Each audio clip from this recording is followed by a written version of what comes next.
Масқара енді бұл елге деген үлкен жасалған қиянат, дезинформация. Кругом қанша ақпарат ашып жатырмыз, бәріне дезинформация. Көгершіндерді мынау дұғамен байланыстырғысы келіп жатыр. Жақсы болған бір эксперимент бар екен, соған қатысты. Тыңдайық бірге. Ырымшыл көгершіндер. Ырымшылдық бұл ешқандай байланысы жоқ екі жағдайды алып, біріншісі екіншісінің орын алуына себеп болады деп нық сену. Бұл адамдарда жиі кездеседі. Бірақ ырымшыл жануарлар бола ма?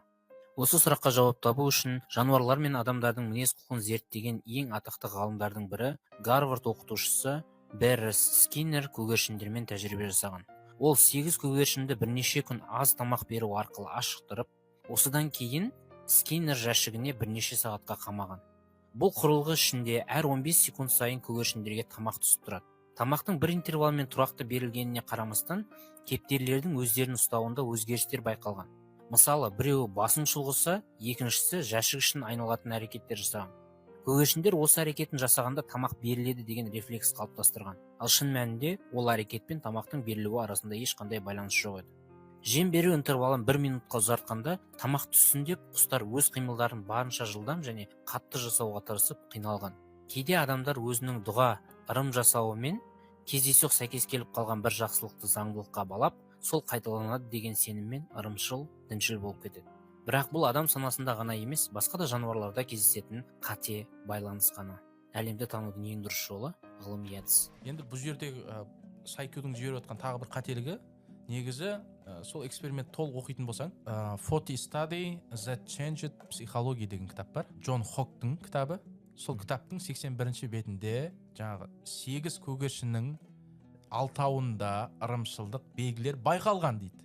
In 6 дейді. Демек, бұл жерде жаңағы ырымшылдық элемент тек 6-ауында ғана кәдімгі үстемдік құрып қатты байқалған. Ал екеуінде ондай байқалмаған қатты.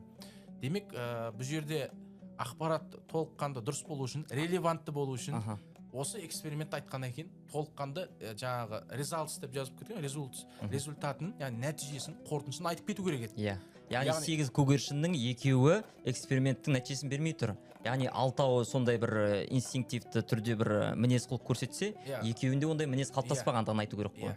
Соны айтып кету керек. Сол кезде ақпарат толық болды. Және де оны адамдардың дұға тілеу, дұға сұрауымен салыстыру аналогияда қателік негізі. Дұрыс. Жаңағыда закон тождествоны білмеу ғой.